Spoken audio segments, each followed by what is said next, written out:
we say the easiest way for you to have non-resistant thought is to get out ahead of it, oh, we'll say it to you even in a more blunt way. The easiest way for you to have non-resistant thought is to hang out with a new person that you don't know. The less you know about them, the less resistant thought is within you. Oh, you're a stranger, I love you. Oh, you killed your entire family? Ah.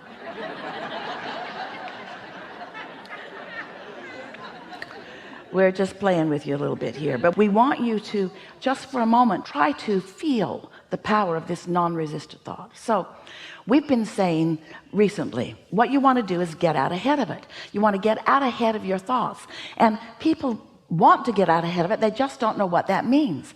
And we gave one example already. Segment intending means I'm in a new segment, new people just walked into the room, and do you know that our segment just changed because they have no idea what we've been talking about?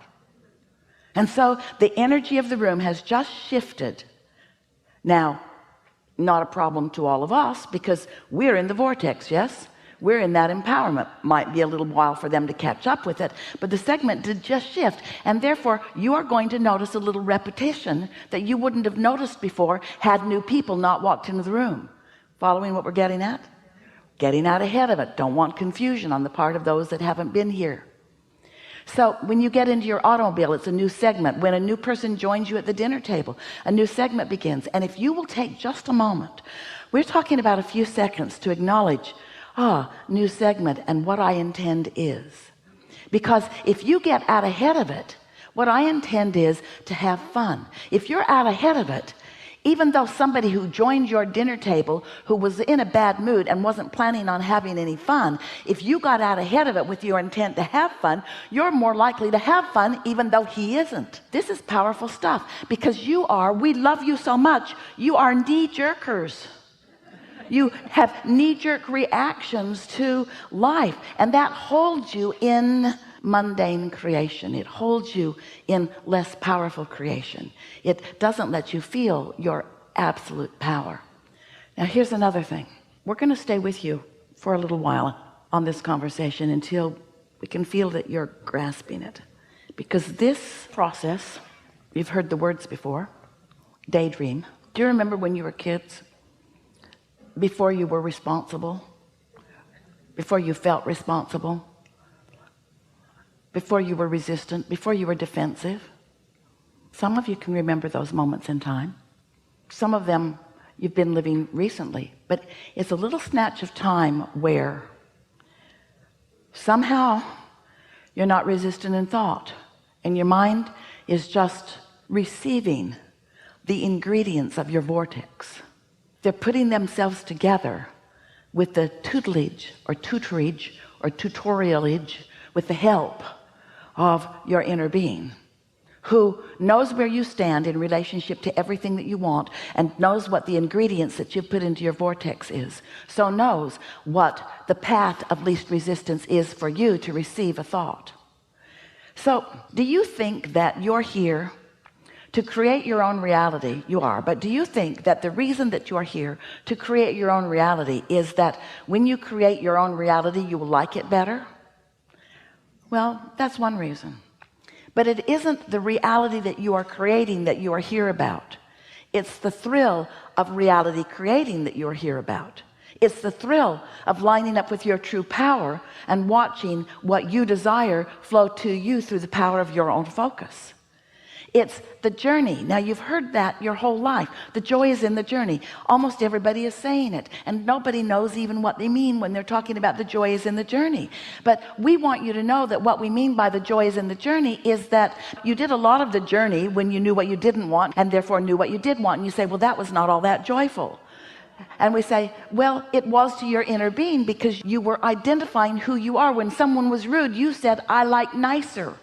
When somebody was hateful, you want more love. When somebody is diminished in some way, you want upliftment. When someone is sick, you want well. When someone's confused, you want clarity. When it's you, even more. You've been isolating and identifying, and there is this extraordinary grouping of ingredients that are the making of an ecstatic life experience for you. But you got to find a way to be in the vibrational vicinity of it. Now, we've been telling you this story in lots of different ways. We've been saying to you, step one is you ask. That's the contrast part of it. Know what I don't want, ask for what I do want, whether you put it in words or not. Step two is that's the source energy part of it. That's your inner being part of it. That's the vortex part of it. That's the gathering of the cooperative components part of it. Step two, when you ask, it is given. It's in vibrational form, and you say, I don't want it to be in vibrational form. I want it to be out where I can see it. I'd like to park it in my garage. I'd like to take it to my bed. I would like to go to the movies with it.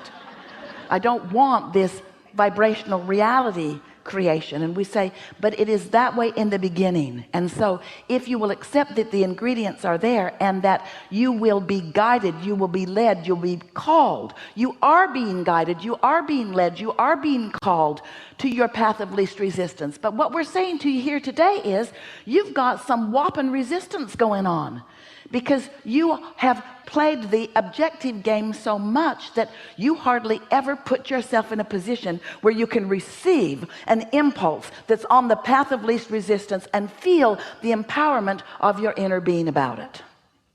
So as we're moving forward in this day, we'll play some of this with you if you want to. We want this to just not be something that sort of is intellectually satisfying, or even something that makes some sense to you if you've been studying the law of attraction. We want it to be something that feels real to you. We want it to be something that you say all day long, as Esther often does, ooh, I've got that magical thing going. Because if you take 10 seconds here and 10 seconds there and 10 seconds here to let yourself dream free, if you will allow yourself to just dream free. Esther's been playing this game. We'll tell you some of it. We'll tell you some of the amazing things that have been happening as a result of it. But here's one really extraordinary manifestation that came about as a result of Esther hearing what we're saying about daydream. And by daydream, we mean you're not asleep. By daydream, we mean